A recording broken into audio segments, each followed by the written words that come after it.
മുൻ PV അൻവറിന് തൃണമൂൽ കോൺഗ്രസ് സ്ഥാനാർത്ഥിയായി മത്സരിക്കാനാകില്ല. തൃണമൂൽ കോൺഗ്രസ് സ്ഥാനാർത്ഥിയായി നൽകിയ നാമനിർദ്ദേശ പത്രിക തള്ളി. അൻവറിന് സ്വതന്ത്ര സ്ഥാനാർത്ഥിയായി മത്സരിക്കാം.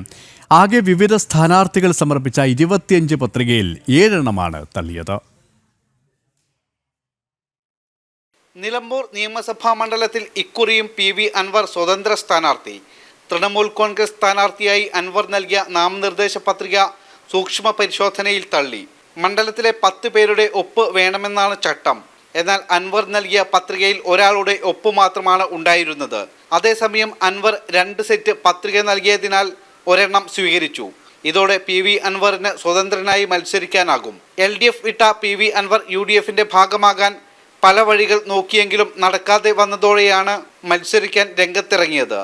അൻവർ ഈ തെരഞ്ഞെടുപ്പിൽ ഒരു ഘടകവുമല്ലെന്നും മുന്നണി പ്രവേശന വിഷയത്തിൽ ഇനി ഒരു ചർച്ചയുമില്ലെന്നും കോൺഗ്രസ് നേതാവ് രമേശ് ചെന്നിത്തല പറഞ്ഞു.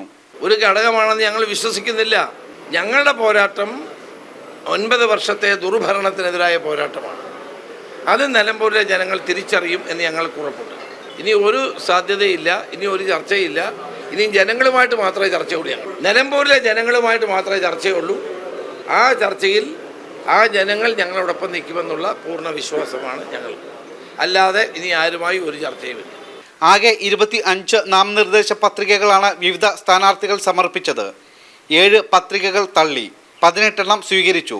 ജൂൺ 5-നാണ് നാമനിർദ്ദേശ പത്രിക പിൻവലിക്കാനുള്ള അവസാന തീയതി. ജനം, നിലമ്പൂർ.